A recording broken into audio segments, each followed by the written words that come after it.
here we are, flying by the seat of our pants.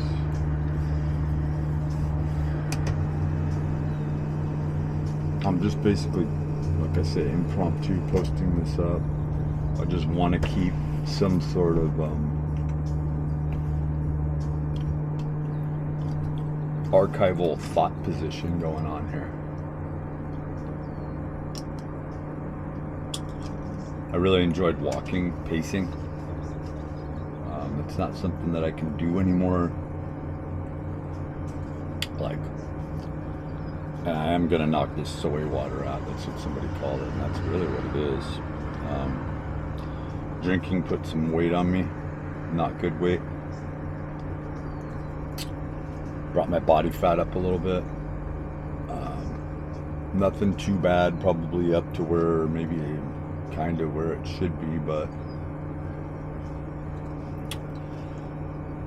with regards to that, is you're always sort of wiggling. You're gaining, you're losing, you're gaining, you're losing, and people who are overly controlling, that's why they never reach the goal. They never can reach the goal, because you can't just put your nose to the grindstone and go. So if you look at it in terms of pleasure and pain, you have to experience pain, you have to experience fear. And therefore, those who are just constantly hooked up to sort of a dopamine feed, that's why they don't rule the world, or at least I don't think so, or rule in everyday life. There has to be consequence. There has to be the understanding of consequence. But when consequences are artificially imposed, now you have a sort of sociological mouse utopia where there's a grand manipulation taking place, and it doesn't take much. This sounds so egocentric, but it's true. I'm almost 55 years old, and when I go into the gym, there might be a few phenomenons in there as far as genetic potential. Like one guy who's 4'8", who has quads and would most likely have quads because of the distal length, inclination angle, and muscle attachment. His quads are gonna grow like that. He had nowhere else to put the weight. He's literally like 4'8". But other than that, it's like you can go in there at peak times and you just see people who have zero power, zero muscle mass. And without carbohydrates, I'm not even able to really function performance-wise the way that I should. But I see that that's the issue. I see that adherence toward an extreme and then having misguided information. Like if you could compare people, say in the 1930s, 40s, 50s to the people today, especially men, it would be like visiting another planet. So we're becoming more like animated memes. People are memeified, and they just haven't gone through the transitional process of actually becoming digitized. They are literally trying to turn themselves into, like when you say fungible or non-fungible tokenization, right? Meme art. They're turning themselves into meme art. But there's no true cathartic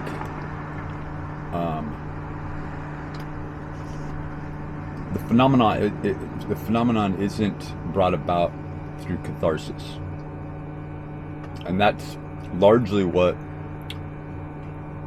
assumably, like when you look at Star Trek, you know, the Gene Roddenberry type of thing, that was the take of what humanity is, right? We are emotional, we are flawed, but the truth is that we are error codes, and we were made to be error codes. We were made to err. And if you want to say that from one filter, one standpoint, people were made to entertain the gods, you know, that whole depiction of Anubis and so forth, it's like, to get realistic and to see that forces dictate everything that we do. And if you want to call that determinism and be more secular in your approach, then you haven't really seen the monster that stands behind the psychopathy, the sociopath, which is what most people can be deemed as, is that they are like these little children hiding in a fantasy world. They are sociopaths. We're being blueprinted and made into sociopaths. And until people start wondering, well, what is a sociopath? Sociopath's not so bad. And it's like, when you meet somebody who's taken it to a further extreme, then you'll know. Then you'll know the danger. But it's only in contrast that you'll know it. So, in the book that I never really published, that it was a very long, arduous book to write, and the spelling and the errors were just far too great for me to even really publish it. And it was the Chronicles, you may say. I had changed the name a few times, of Stellar Mass 13, Star Mass, that were all essentially from Star Mass. But to say Star Mass isn't to infer anything that's Luciferian or natural, right? Luciferianism is considered the worship of nature. It's very close to paganism. And the whole Gardner Wiccan connection there really displays the fact that this can be put into motion if certain algorithmic laws and rules are followed.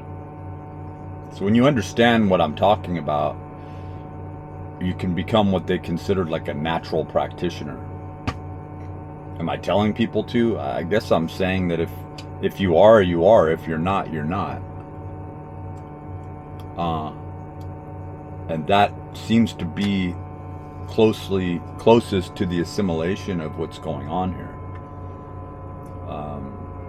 If you are, you are. If you're not, you're not. You know. But you will have to, as Jesus said, you know, euphemistically perhaps, an arm in place of an arm. You know, you need to replace every part of your body structure with that which you choose, that which you are. To just assume something as an avatar, like the body, human body, and it's 100% avatar. For some people, I believe that their physical ramification of what they display as a self is as close to the self in this physics of this world as you possibly could get, while others are 100% foreigners in the land, in the body, and in the mind of not only processes and applications, but language models and the ability to extrinsically communicate with others. It doesn't correlate. You must be autodidactic. You have to be autodidactic. You're going to have to survive, and you're going to have to learn to survive in the scrapes, in the scraps, in the scrapyard. Can you imagine Elon Musk or Jeff Bezos or Mark Zuckerberg surviving? None of them would survive. They couldn't survive one day. That's why they were fearful. That's why they had to, what they think is ascend. Look at them. Look at what nerds they are. Look at how the way that they thought was in an elite, smug, over-doted upon present that the parent didn't realize how sick and arbitrary, right? Because when you get into rational thinking, when you get into what has been assumed as the reptilian mind, right? When you really get into that, a very secular sort of rationalism, there is no room for human movement. There's no wiggle room. There's no discomfort room. You will find that when you're following that protocol, that you have lost the essence of who you are. And that's where we are in society. Oddly. Because things are so, they're loosely based around, like, everybody's flocking back toward education, but education teaches you nothing. Like, it literally is education, to learn, to comply. Most people are told what to do, and they do it. And that is definitely food for thought. Something that you really need to consider is that it's always this power play between positive and negative, just like a battery charge. I pointed out many times on EPL and in many little video excerpts that you will trip out when you see it all, if you can see it all, which today there's no way anybody would go through the rigors of trying to find that spiritual place. It can only be found through spiritualism. And I'm not condoning or advising that spiritualism is a thing, you see. It's an ethereal potential, like an action potential. Things are so absolute now that there's no way that anybody in their quote-unquote right mind, right? Which the right mind, the correct mind, the normalized mind is far from a healthy mind. But I digress. Closer to an animated form of a digitized self, very compliant. I use the terms corral, posture, control, and then basically rule. You rule over. It's done in the act of sexual conquest. And that's why sex is so close to the hip as far as what's happening. Why all these strange, not so clandestine organizations are always focusing back on sexual themes. Because it's the will to power. You've either put yourself in a positioning, literally, like the Kama Sutra, you are either in a power position, and then when you realize that you're not in a power position, power is still the thing that is sought after and hungered for, and then you begin to become a very bent, morphologically twisted version of the outright transparent person that walks through life with such hubris. I hate Tom Cruise. The only reason he was positioned where he is, not only through the Dianetics and the L. Ron Hubbard isms that he displays, is because he was meant to mislead the masses. To say that if you have this false hubris, this false confidence, and you put that out there, well, that's enough for you. An 80s handshake and an NLP look, right eye to right eye look, that Masonic foe will become your friend and will be your business partner, and you will get your way. And you'll press on, and then just follow the men of yesteryear that have succeeded, Carnegie, and do what they did, and visualize and immerse yourself in the world, immerse yourself in the VR, in the illusion, and only place progression and succession here, but you're going to have to comply. You fight authority, authority always wins. Well, who's writing the authors? Who's the author? Who's the authorship? So it used to be that only people that were revered in some way in their town, in their, in their titleship on some level would be listened to or read as an author, right? So the Bible opened up a whole different skew of short story essays, if you will, different filters and versions that had to be turned into the Council of Nicaea eventually, and many were discarded, but they floated around, and some floated around in the form of codices, and they were found as the Nag Hammadi and the Dead Sea Scrolls, and they're still being found today. The versions were widely different, you know, some depicting the whole David and Goliath story as somebody who was just a little over 6 feet tall, whereas Goliath was, but that wasn't the point. It wasn't a physical stature that was the eclipsing aspect to Goliath, you know, and the stones weren't just merely stones that you pick up. We're talking about principles, and the fact that main principles can bring down a whole government system, and did and have. And that the Masonic order, I believe, the big secret and the big reveal is that the Masonic order actually killed away the Tartarian giants. Og and Magog, right? Or Gog and Magog. And what they represented was tribes of giants, that they actually killed them away. And they were probably very ruthless sort of leaders, rulers, overlords, that were able to use guile, like any rulers, whether they're giants or, you know, collaterally sized to be in congruence with, you know, everyone else. It's got more to do with the complacency that one sees with nobility. That eventually, over generations, they're either going to develop a sort of Habsburg lip through interbreeding, or they're going to succumb to the a family member, and then that family member, slave family member, is going to become an enduring aspect to the household, and their offspring will, and their offspring will, and eventually someone's going to be born, and they're going to see it.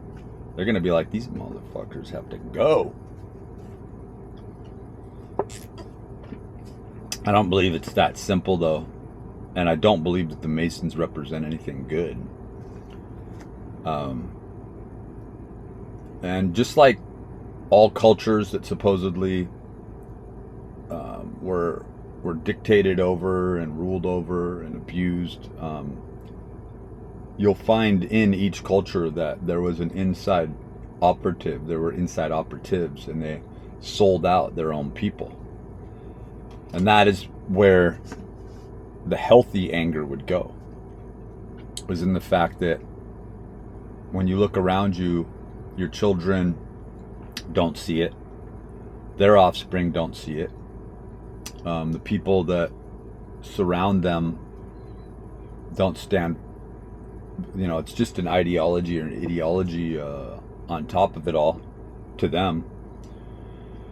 And it's just an act because they don't have core principles. So I talk about the fact, and I circulate back to this, and you'll see it over and over again. And there's no taking leave from it.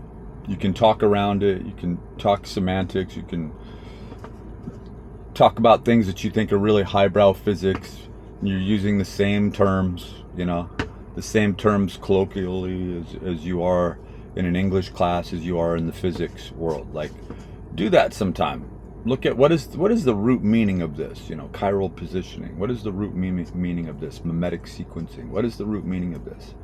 And you're going to find an interchangeable term in no matter what system you use, because we just use the same system over and over again. And so you can't get past purity and purification, and the fact that we are able to return back to purity if we came from purity. So that gets back into Jesus talking about going back into our own roots. So anyway, I mean, it gets redundant. I don't even know why I do these talks. I'm old now. It's this isn't a world that I even care to live in or partake in. There's nothing in it. It's entirely banal and boring to me. People are boring.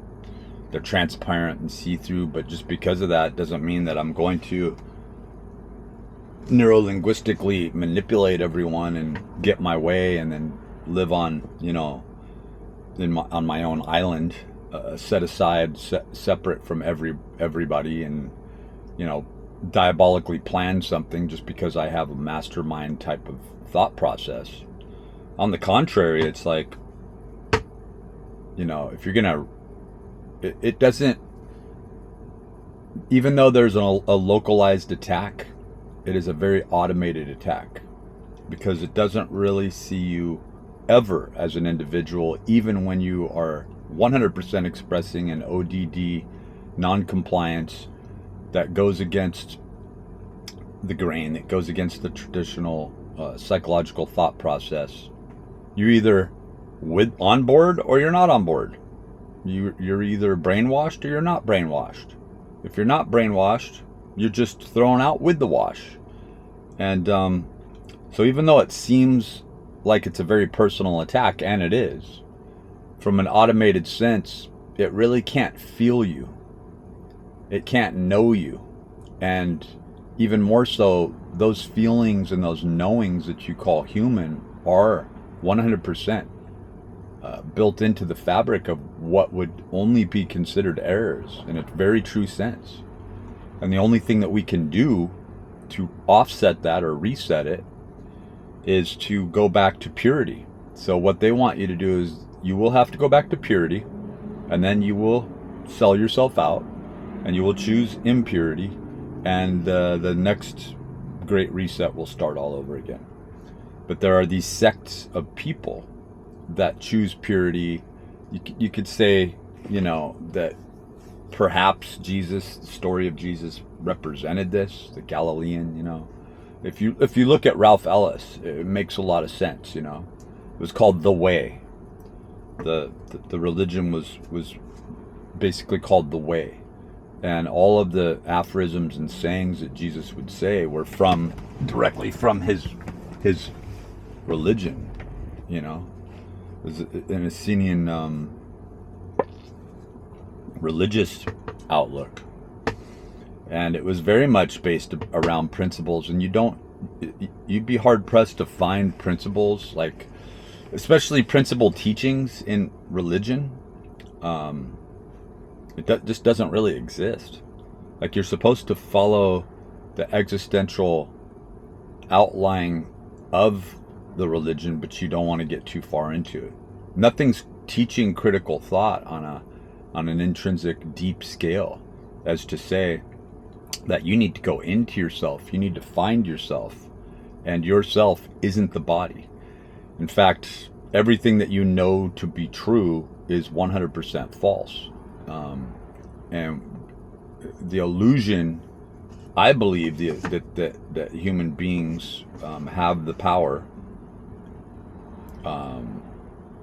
by proxy, to alleviate that when the one mind is taken fully, not just into consideration, but taken on as a way of life. And so what would that mean? That would mean that generations of people have to be nurtured in principle, and we have to get back to the rudimentary, fundamental aspects that will seem like a prison. It will seem arbitrary. It will seem very extreme, and the principles alone must be adhered to. And so the aphorisms, the euphemisms, the stories, the fairy tales, those are all kind of being told in a loose way to cause a sort of gravitation toward it, but it really is taking its time, right? People are enjoying those stakes too much. They don't want to lose their prowess, and as a result, timelines are lazily not met in the junction point where they are meant to be met. So we have missed those junction points, and then that puts the slave, the so-called slave messiah, or the slave class, You know, you could look at it as the Overman, Nietzsche's Overman, and I always cross-correlate this instantly with Dostoevsky's Underground Man, because they seem to describe completely different people, but they are one and the same.